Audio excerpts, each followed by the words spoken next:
गुरुर् साक्षात् परं ब्रह्म तस्मै श्री गुरुवे नमः। तस्मै श्री गुरुवे नमः। अध्यानमूलं गुरुमूर्ति अपूजामूलं गुरुपदम्। मंत्रमूलं गुरुवाक्यं मोक्षमूलं गुरुकृपा। बोलिए सच्चे दरबार की जय। श्री गुरु चरण सरोज रज निज मन मुकुर सुधार। पर्ण रघुबर विमल जस जो दायक फल चार। मैं उस गुरु की चरण रज को धारण करता हूँ जो मेरे मन रूपी दर्पण को साफ करता है। तब मैं प्रभु के निर्मल यश का गायन करूँगा जो मुझे 4 फल प्रदान कर देगा। अब विचार करना है कि गोस्वामी जी कहते मुझे धर्म अर्थ काम और मोक्ष नहीं चाहिए, लेकिन अयोध्या कांड में चरण रज मांग रहे हैं जो 4 फलों को प्रदान करने वाली है। बालकांड में भी 4 फलों की प्राप्ति साधु समाज से कही गई है। फिर वह 4 फल कौन से हैं? गुरुवाणी में 4 पदार्थों की चर्चा की गई है। देखिए, आज गली गली गुरु घूम रहे, गुरुओं की होड़ लगी है, गुरु गली गली घूम रहे हैं। कहा है यह तन विष की पेलड़ी तो पूरी अमृत की खान। आशीष दिए सतगुरु मिले तो भी सस्ता जान। सारा संसार विस्मय है, गुरु ही अमृत की खान है। शीश कटाने में सदगुरु मिल जाए तो सच्चा सौदा हो जाए। आज गली गली गुरु घूम रहे हैं। मनुष्य 2 प्रकार का होता है, एक दैवी प्रवृत्ति, एक आसुरी प्रवृत्ति। ये जो पूजा पाठ करते हैं हम घर में, इसकी कृपा हुई दैवी प्रवृत्ति बलवती हो गई तो गुरु खोजना नहीं पड़ता, अपने आप आ जाता है। गुरु खोजने से गुरु खुद खोज लेता है भक्त को। अब पूछा जाए गुरु देता क्या है, कैसे आप मानेंगे कि ये सद्गुरु हैं? देखो, गुरु अनेक हो सकता है, लेकिन सद्गुरु एक है जो आपको 4 फलों का बोध करा दे। अभी हमने कहा श्री गुरु चरण सरोज रज निज मन मुकुर सुधार। अवर्णो रघुबर विमल जस जो दायक प्रचार। गुरु 4 फल देता है। जो हम गर्भ में जब पैदा हुए थे, मुट्ठी बंद थी, इसका प्रतीक हम 4 फल लेके आए थे और वही हमारा भूल गया है। गुरु उसी को देता है। अगर 4 फल मिल गया तो जान लीजिए सारा काम बन गया, अन्यथा ये जितनी पूजा पाठ है सब गुरुओं का खेल है। गुरु परमात्मा का साक्षात दर्शन करा देता है। भगवान का आविर्भाव रोज होता है, ऐसा नहीं भगवान रोज कोई दूसरा देख सके। किसी विरही अनुरागी के अंतराल में परमात्मा रोज प्रकट होते हैं, कोई दूसरा नहीं देख सकता। अब पूछे गुरु देता क्या? गुरु की पहचान क्या? गुरु 4 फल देता है कि 4 पदार्थ लय जग जन्मिया शिव शक्ति घर वास करे। इस जग में आए थे, 4 पदार्थ हम लेके आए थे, वही हमारा भूल गया है और वही लेके जाना है। बात तो तब बनी जब 4 पदार्थ हमको पुनः मिल जाए। भूला मार्ग जिन्हें बताइया ऐसा गुरु बड़ भागी पाइया। जो हम भूल गए, गुरु का काम है कनेक्शन लगा देना। जैसे बिजली की यंत्र सारे हैं, लेकिन बिजली नहीं है तो सब बेकार है। इसी प्रकार गुरु को कनेक्शन जोड़ देता है, परमात्मा का आविर्भाव हो जाता है, शुरू हो जाता है। वही जो गर्भ में था। कह रहे हैं सकल पदार्थ है जग माही अकर्म हीन नर पावत नाही। मानव तन में 4 पदार्थ, मानव तन को प्राप्त करके 4 पदार्थ नहीं प्राप्त किया तो जान लीजिए सबसे बड़ी हानि यही मिलेगा। किसी तत्वदर्शी महापुरुष से किसी का बन जाओ कि झुकता हुआ ये जिसमें जान होती है अकड़े रहना तो मुर्दे की पहचान होती है। ये फुटबॉल भी नहीं है, जहाँ देखो झुक जाओ, जहाँ देखो झुक जाओ, जड़ में देखो झुक जाओ, इसलिए जड़ बन गया। झुके तेरे आगे वो सर मांगता हूँ और तुझे देखने की नजर मांगता हूँ।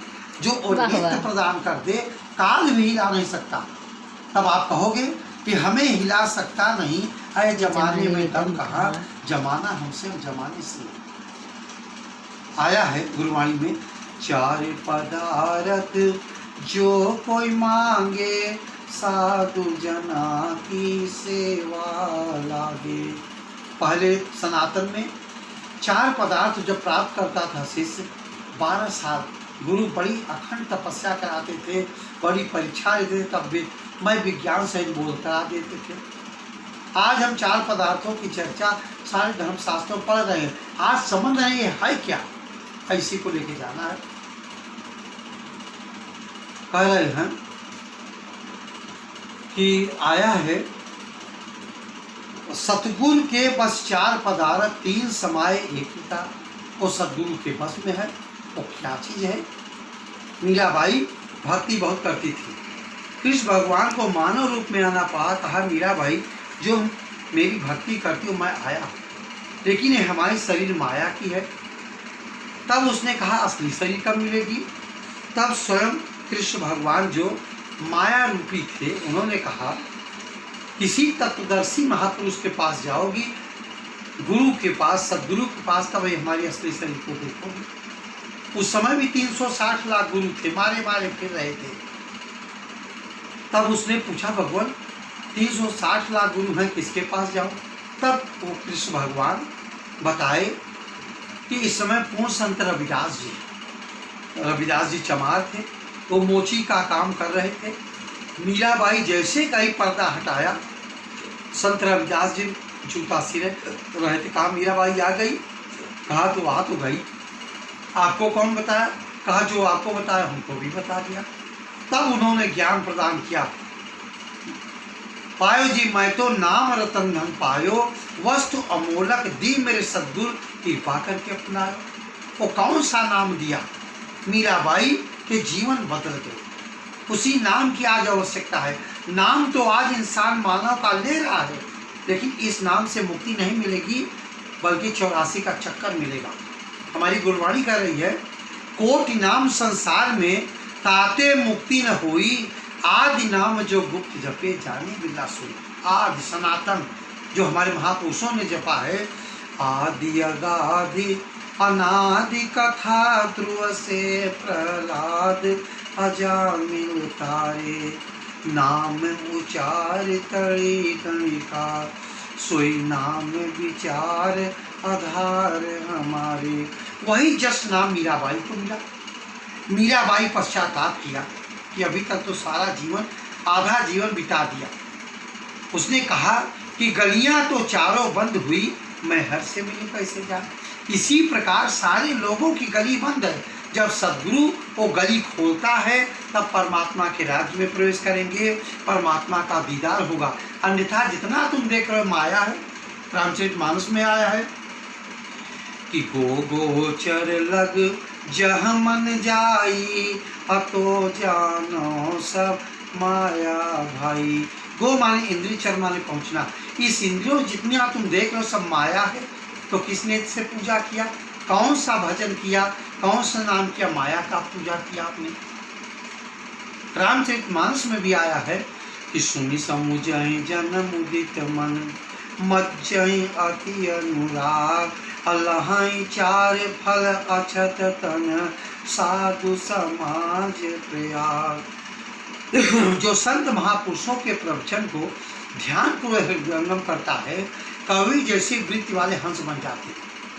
जिनकी वाणी पहले खरती थी, कोयल के समान मिठास आ जाती है और उस सत्संग में 4 फल मिलता है। आज के 60 वर्ष पहले इतना सत्संग भागवत कथा नहीं होता था जितना आज हो रहा है।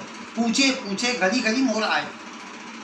अगर इतना सरल है कथा भागवत, तो तुलसीदास जी की रामायण भी चलती है। वो कह रही है कि बड़े भाग पाइए सतसंगा, अभी नहीं प्रयास हो भवभंगा। जब परमात्मा की दूसरी कृपा होती है तो सत्संग मिलता है, संत मिलते हैं। पुण्य पुंज बिन मिले न संता। कई जन्मों के भाग्य पूर्ण इकट्ठा होते हैं, संत का मिलता है, कथा मिलती है। आज गली गली कूचे कूचे कथा भागवत हो रही है, इस विचार नहीं बदले। जितनी कथा भागवत हो रहा उतने ठीक विपरीत हुआ। इसका मतलब क्या? ये यार जो कथा सुनाते हैं कथा नहीं है, इसी लोग का मनोरंजन है। वो कौन सी कथा थी? जो कृष्ण भगवान ने अर्जुन सुना, एक ने सुना, एक ने सुना। वो कौन सी कथा थी, कौन सी भागवत थी जो राजा परीक्षित सुखदेव मुनि सुना? एक ने सुना, एक ने सुना। अब फिर उनके विचार बदल गए। आज गली गली हो रहा है, किसी का विचार नहीं बदला। होना तो सुधार था, ठीक विपरीत हुआ। कहने का मतलब या तो तुम सत्संग भागवत के अर्थ को नहीं समझ पाए, ये कथा नहीं है, ये हमारे महापुरुषों का निजी अनुभूत है। ये सब कथाकार जितने अब चले हैं, ये उसी को पढ़ पढ़ के लच्छेदार भाषण में सुनाते हैं। कथा तो हमारी अंदर हो रही है। अंतःकरण की कथा उन्होंने सुना था, विचार बदल गए। आज विचार क्यों नहीं बदले? इनको कथा कहने का अधिकार ही नहीं है। हमारी रामचरितमानस कहे है कि राम कथा के ते अधिकारी, जिनके सत्संगत अति प्यारी। कि राम कथा कहने का उसको अधिकार है जिसने परमात्मा का संग किया।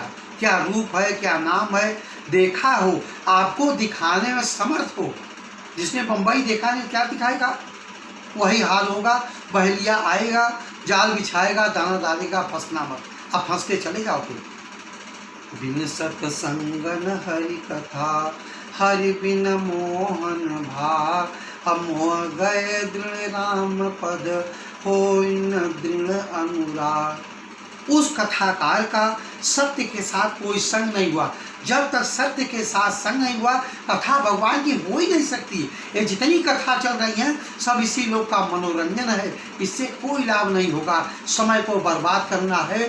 गुरु कोई कान में फूंकता नहीं, गुरु परमात्मा का दीदार करा देता। एक भजन के माध्यम से बोलिए सद्गुरुदेव भगवान की जय। हो न आत्म ज्ञान गुरु के बिना, हो न आत्म ज्ञान गुरु के बिना। गंगा नहा ले चाहे जमुना नहा ले, गंगा नहा ले चाहे जमुना नहा ले। नहा चारों धाम गुरु के बिना, हो न आत्म ज्ञान गुरु के बिना। चारों धाम का मतलब चार फल। तीर्थ गए तो एक फल, संत मिले फल चार, और सतगुरु मिले अनेक फल। कहीं कभी विचार। चारों धाम का मतलब चार फल। चाहे जितना तैर लो दुनिया में, अगर चारों धाम किया अहंकार उपज जाएगा। चारों धाम का मतलब चार फल। चाहे गंगा नहा लो, चाहे जमुना, अंतःकरण की मैल नहीं धुलेगी। कारण मंदिर में जाले चाहे मस्जिद में जाले, मंदिर में जाले चाहे मस्जिद में जाले। चाहे पढ़ ले वेद पुराण गुरु के बिना, हो न आत्म ज्ञान गुरु के बिना। देखो सनातन में कोई मंदिर मस्जिद गुरुद्वारा नहीं था। अगर मंदिर मस्जिद गुरुद्वारा का आपकी शरीर एक आध्यात्मिक विद्यालय है, वहाँ एक संत बैठा हो या अनुभवी पंडित जो उसको ब्रह्म ज्ञान हो। ये महापुरुषों की हमारी स्मृतियाँ हैं, आध्यात्मिक विद्यालय है। जब तक संत के पास नहीं जाएंगे मंदिर भी समझ नहीं पाएंगे। हमारे महापुरुषों की स्मृतियाँ संजो करके रखी गई है कि किस विद्या के द्वारा इतने महापुरुष पूजनीय हुए। अगर उस विद्या को नहीं जाने तो आप हंसी के पात्र होंगे। गीता को पढ़ ले चाहे पढ़ ले रामायण, गीता को पढ़ ले चाहे पढ़ ले रामायण। पढ़ ले वेदों का सार गुरु के बिना, हो न आत्म ज्ञान गुरु के बिना। कि चाहे गीता पढ़ो चाहे भागवत, आत्मिक ज्ञान नहीं होगा बिना गुरु के। चार वेद हैं, ऋग्वेद, यजुर्वेद, सामवेद, अथर्ववेद, वेद विद्या से निकला है।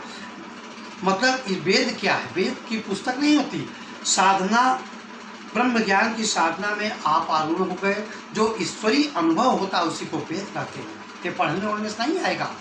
कह रहे हैं कपड़े रंगाले चाहे मुड़ मुड़ाले, कपड़े रंगाले चाहे मुड़ मुड़ाले, चाहे गाले राख गुरु के बिना हो ना आत्म ज्ञान गुरु के बिना। कपड़े लगाने से परमात्मा नहीं मिलेगा। परमात्मा तुम्हारे एक एक कर्म को जानता है। अगर ज्ञान नहीं है, आत्मज्ञान नहीं है, तो जंगल में दाढ़ी बार रखने से, अखाड़े में नाम लिखा लेने से परमात्मा कदापि नहीं मिलेगा। इसलिए परमात्मा तुम्हारे अंदर है। सब ये कह रहे हैं ना, कहीं कबीर सुनो भई साधो, कहीं कबीर सुनो भई साधो, न सत्य नाम गुरु के बिना हो न आत्म ज्ञान गुरु के बिना हो न आत्म ज्ञान गुरु के बिना। कि बिना सद्गुरु के वो नाम की प्राप्ति नहीं होगी। और जब नाम की प्राप्ति नहीं होगी, आपको मुक्ति हो ही नहीं सकता। ये जितना तुम देख रहे हो सब माया है। ऐसे तत्वदर्शी महापुरुष के पास जाइए जो परमात्मा का दर्शन कराते। बोलिए सच्चे दरबार की जय।